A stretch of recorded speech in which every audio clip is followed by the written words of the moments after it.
I come from a somewhat large family. I'm the youngest of 5 children. It's not as big as Brandon's family. He's one of like 10 or 15 kids or something. I think you lose count after a while. But my large family is always my explanation at the frequent occasions when my wife accuses me of being too fast of an eater. Now, to be clear, she's too slow of an eater, but the argument is that in a large family, you either eat quickly or you go hungry. And there comes a time in a family life where something needs to be divided, like a cake. And the parents, in their finite wisdom, I'm going to say, decide that the responsibility for this dividing the cake is going to go to the children. And so the kid who gets the knife first somehow manages to come up with some rationale that they think the fairest division of this cake involves them getting the largest piece of cake. And so my parents would employ a sort of a motivational hack, if you like, where they would say, okay, whoever cuts the cake gets the last piece of cake. All the other kids will get a piece of cake first, and the person with the knife gets the last piece of cake.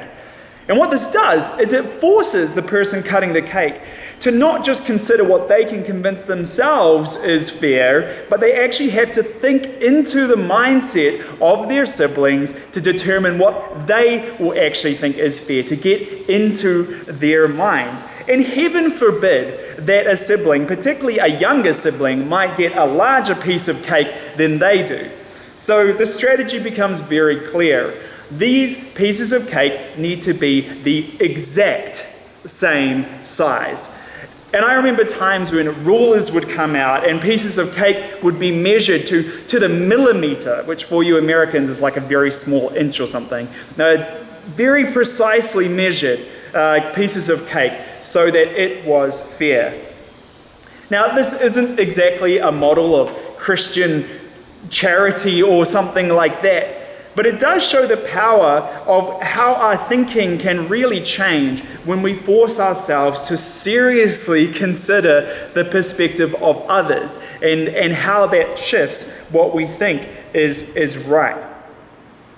And prioritizing the perspective of others is one of the key implications of our reading from 2 Philippians today in its call for a pursuit of genuine humility. Now, Paul was looking at this church in Philippi and was wanting them to be of, as he says, the same mind, having the same love, being in full accord and of one mind. He wanted this community to be united, calling them to do nothing from selfish ambition, but in humility count others more significant than yourselves, looking not only to your own interests, but also to the interests of others. He was calling the community to be that sort of community, perhaps concerned about people who would come in with their own vision or sense of what this community has to be. And even if they thought they were doing something for the greater good, they were ultimately seeing the community as a tool they can use to achieve their vision and dream of what things can be, rather than prioritizing the perspectives of others in true humility and serving them. And Paul's primary argument for how to do this is to look at Jesus Christ and who he is. So we need to look at that too. Now, this passage, Philippians 2, is one of the most significant passages in the Bible about who God is, and particularly who Jesus is and his nature, particularly his incarnation, the way in which Jesus is fully God and fully man. It's perhaps up there alongside John chapter 1 to be a passage about the way in which God enters humanity. John 1, the Word became flesh and dwelt among us. And so, understandably and rightly in many ways, a lot of the reflection on this passage is really about the nature of Christ. And people think that this is a pre-existing sort of psalm about Christ and his nature that Paul is utilizing to make his argument about humility here. But we should not lose sight of the fact that the purpose of this text here is for a unified community of the same mind and of the same love. And so what does it say about Christ Jesus, who is the model here of humility? He was in the form of God, but did not account equality with God a thing to be grasped, but emptied himself, taking the form of a servant, being born in the likeness of men, being found in human form, he humbled himself by becoming obedient to the point of death, even death on a cross. Therefore God has highly exalted him. So today we're going to be looking at the model of Jesus in our pursuit of humility for the sake of a unified community. And I happen to be an expert on humility, so this works out great. That's a joke, by the way. So if God is the model, what do we learn about God here?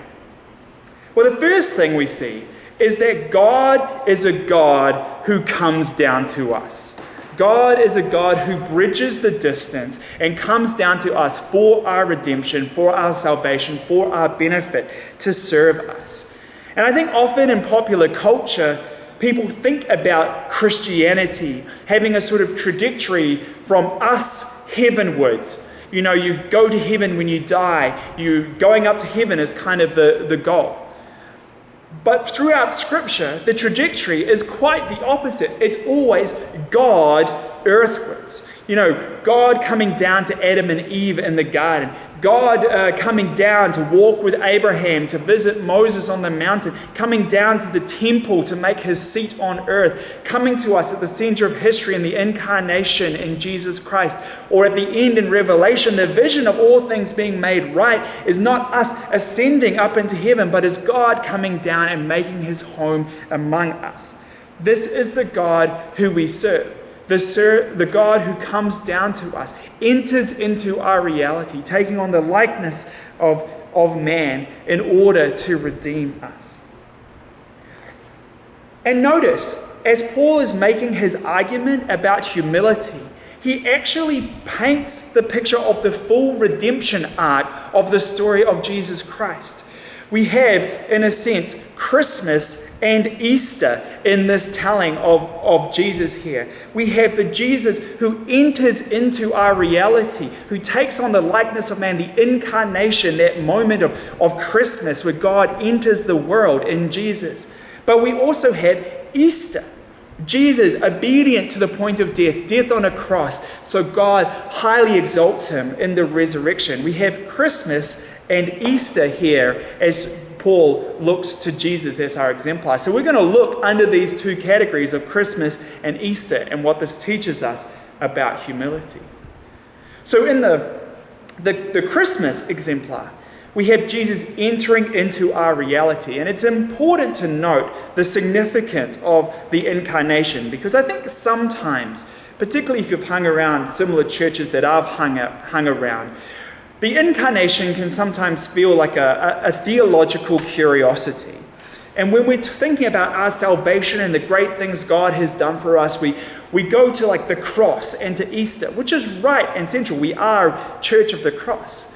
But we need to also see the incarnation, that moment when God took on flesh and entered our reality as a powerful act of redemption and salvation itself. This is not just a theological curiosity as a prerequisite for the cross. This is God's saving act too. Gregory of Nazianzus says, that which he has not assumed, he has not healed. Making the case that the very act of healing that God gives us and redemption God gives us is intimately tied to the extent in which he takes on full humanity in Jesus Christ. So that is what Christ has done in this Christmas exemplar. And so what is our related action, our responsive action? Well, we're not called to perform our own incarnation in a sort of metaphysical sense. We are not God, we are not in that position. But we are called to be a people who enter into the realities of those who we are seeking to love and to serve.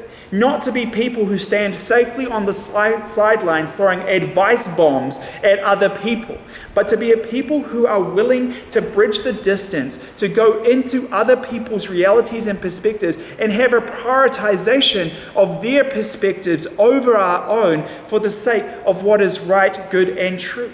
People who are willing to take time, even when you really think you're right and have the right perspective, who will lay that down to really enter into the other person's experience, see it from their shoes, and find what God is doing in the hearts and minds of the other. And the way in which this makes sense, the logic of this, is because we have a bias towards ourselves. When we let ourselves stay purely within our own perspective, we will not come up to the truth. We will be like a kid convincing themselves and trying to convince their siblings that somehow it's fair to get the largest piece of cake. So we do not find truth when we do not prioritize the perspectives of others. Tim Keller wrote a book, The Meaning of Marriage, which Kelly and I, my wife and I, read while we were dating. And one quote from that really stuck out from me, perhaps because it was very convicting. And he's talking about the time after the initial honeymoon period of a marriage. And he says, first, you will begin to find out how selfish this wonderful person is. Second, you discover that the wonderful person has been going through a similar experience, and he or she begins to tell you how selfish you are. And third, though you acknowledge it in part, you conclude that your spouse's selfishness is more problematic than your own. Now, the irony, of course, in this is you both think this way. You both are looking at each other and you know you're not perfect, but you're also very clear that the other person's imperfection is more problematic than your own, and they can't both be true. What he's really highlighting there is that we have a bias towards ourselves. And if we choose to inhabit only our own perspective, then we will have a biased reality, a biased take. We need to enter into the reality of others in order to find truth. So what do we make of the Easter exemplar? So what is Christ doing, or what is Paul highlighting about the Easter story here in this passage? Well, Jesus is being obedient to death on the cross. Jesus is going to the lowest point, the place of least significance by the world's standards, so that God will lift him up. By the world's standard, Jesus at this point fails. He is dead, humiliating death, death as a criminal. But it is at that point that God raises him up into exaltation. And so we too have to be people who actively choose the lowest position, who are willing to take ourselves to the lowest point. You know, you might have seen when Paul calls himself the worst of all sinners, you might have been going like, is he really the worst of all sinners? But nevertheless, that is the position that the Christian must take. I am the least of all. And why does that make sense? What is the logic of that? It is because the life that God gives is greater than the life that we can grasp for ourselves. This is at the absolute center of our faith, that the life that God gives is greater than the life that we can make for ourselves. And all the things that we can grasp and build for ourselves and the positions we can find ourselves in this worldly life are worth nothing compared to the life that God can give. In fact, they may serve as distractions and things that make us less receptive to the life that God gives if we get addicted to what the world can offer, which is so much less and is passing away. And so we are a people who are called to lay down our lives, because the value of our lives in this world is our ability to lay it down for the sake of others, in service of others, believing that our true life is a gift of God. And we are dependent no more on the life we can build for ourselves or what the world offers, but we are dependent on a much more trustworthy source, which is the generosity of the living God. That is our faith. That is what we're called to be. That is what Jesus is talking about when he says, whoever wishes to preserve his life will lose it.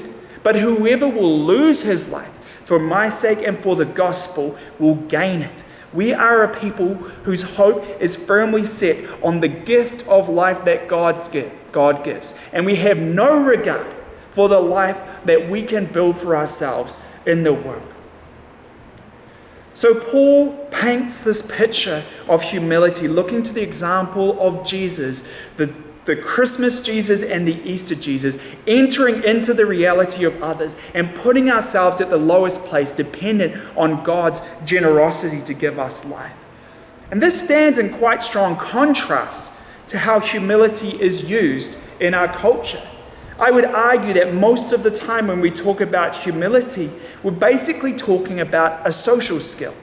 We're talking about a social skill to say the right things at the right times, to manage our image so people don't see us as proud or pretentious or thinking too highly of ourselves, using the right words at the right times. What Paul is talking about is a much more active and engaged, heart-level shift of approach in how we relate to others and the world. It's about entering into others' reality and actively putting ourselves at the lowest point. As Jesus says when he says, "No one takes my life from me. I freely lay it down of my own will," choosing the lowest point. But as I said at the beginning, this is about community. This is about a community being of the same mind, having the same love, being in full accord and of one mind. So what does this mean for community? What does this mean for our community?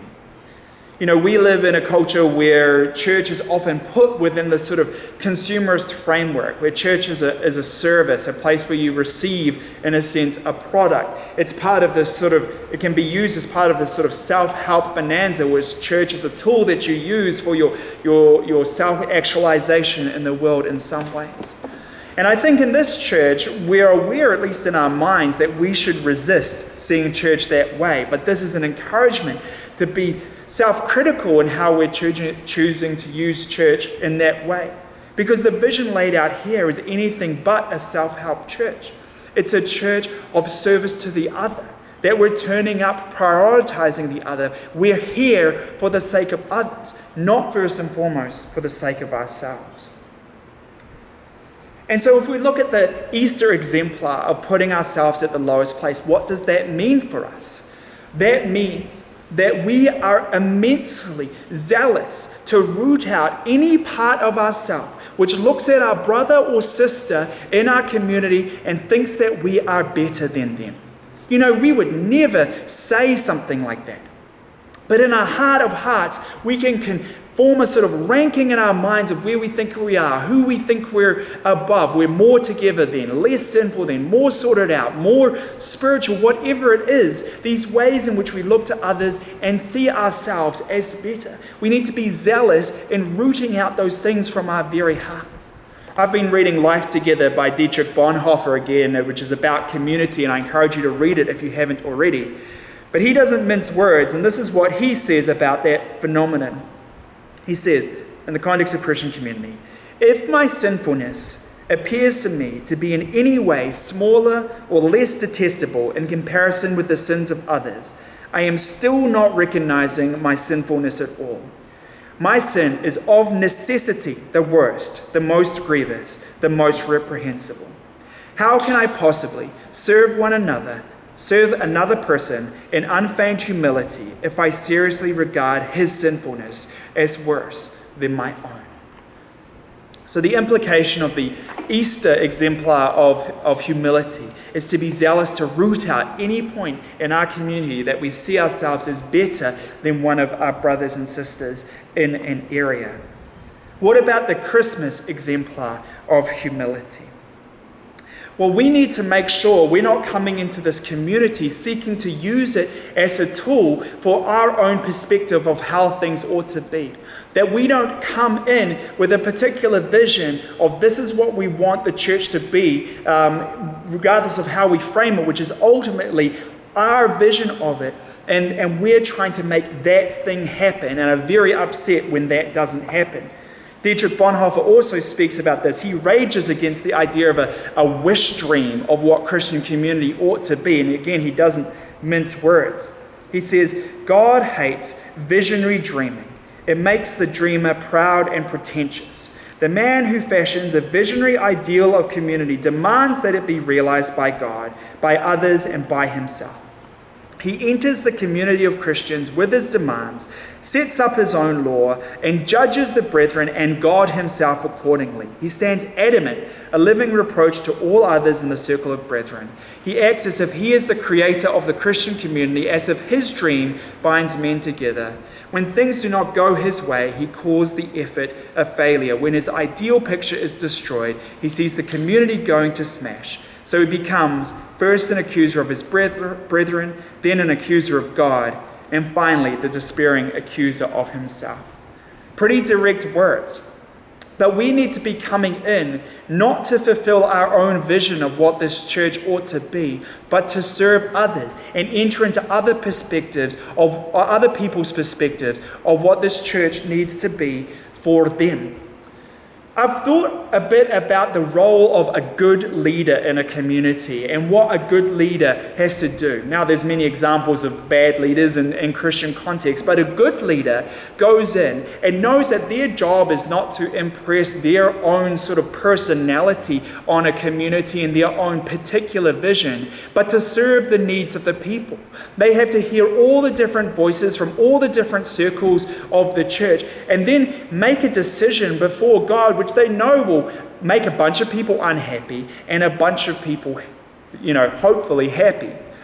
My dad is a pastor, and he would reflect on the phenomenon that would happen somewhat regularly of someone coming into his office with a vision, with a sense of like, this is what the church needs to be. They got excited about something, and they're not willing for it to be their excited project that they do as part of the church from their own leadership. They're really calling for the whole church to pivot towards this relatively narrow sort of vision that they've gotten excited about.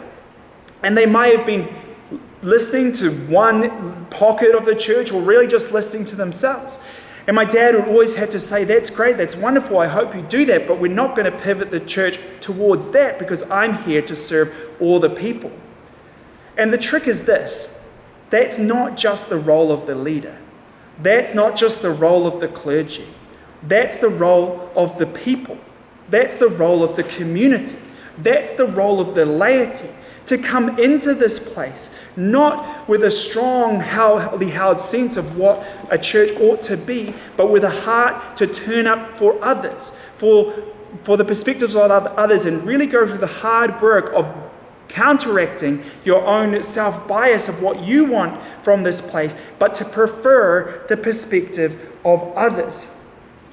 We're in a transitional moment in this church. COVID has thrown a bunch of differences on us. We're in a pastor transition. We've had Brandon come in as our interim, which represents a certain amount of just change of things as it naturally will. And we're getting a new rector, God willing, at some point, and that will represent a bunch of changes. And I think this is a word we particularly need to hear right now. That as we think about what this community is going into the future, that we're not addicted to our own vision, our own perspective of what this place ought to be, but in humility modeled after Christ, we're coming into this place with a real heart to see the other person's perspective, to enter into the other person's perspective and seek a church which is serving others first and foremost, rather than serving ourselves.